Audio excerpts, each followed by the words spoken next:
বিরহ, রাধারানীর শতবর্ষের বিরহ।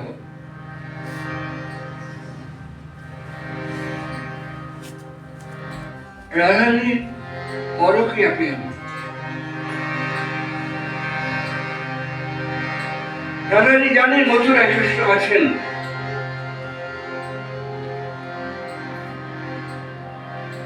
কতটুকু দূর বৃন্দাবন থেকে মথুরা, কিন্তু রাধারানী জাননি, দুটিকে পাঠিয়েছেন, বলারি জাননি, কারণ বেদে রসাভাষা।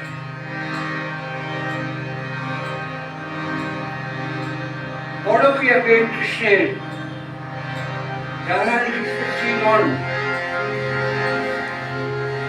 কিন্তু বিষ্ণুকে কি তিনি তো মহাপ্রভুর কাছে যেতে পারতেন, তিনি তো বিবাহিতা স্ত্রী।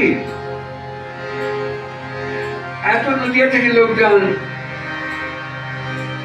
জাননি কেন? কেউ তো কিছু বলবে না। মহাপ্রভুর কাছে তুমি যদি যাও, গিয়ে দাঁড়াও, কে কি বলবে?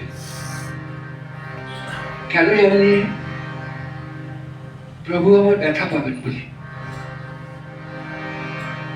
আমি তো তোমার সুখে সুখী,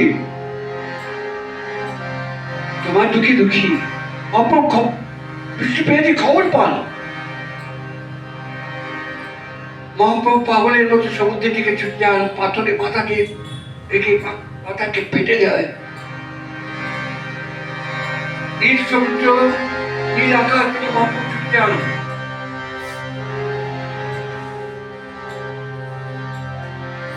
জগদানন্দ মহাপ্রভুকে টেনে দিয়েছিলেন, খবর ছুঁড়ে ফেলে দিয়েছিলেন।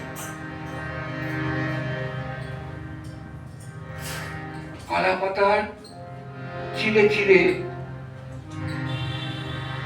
বিছানা করে সেখানে মহাপুরুষ সব খবর পান বিষ্ণুপ্রিয়াজি, কিন্তু জান না আমি গেলে প্রভু যে ব্যথা পাবে, তার সাধন তার ভজন ভেঙে দিতে হবে, তাই বিষ্ণুপ্রিয়াজি যান না। কিন্তু মনে মনে বলেন, বারবার বলেন, আমি কার কাছে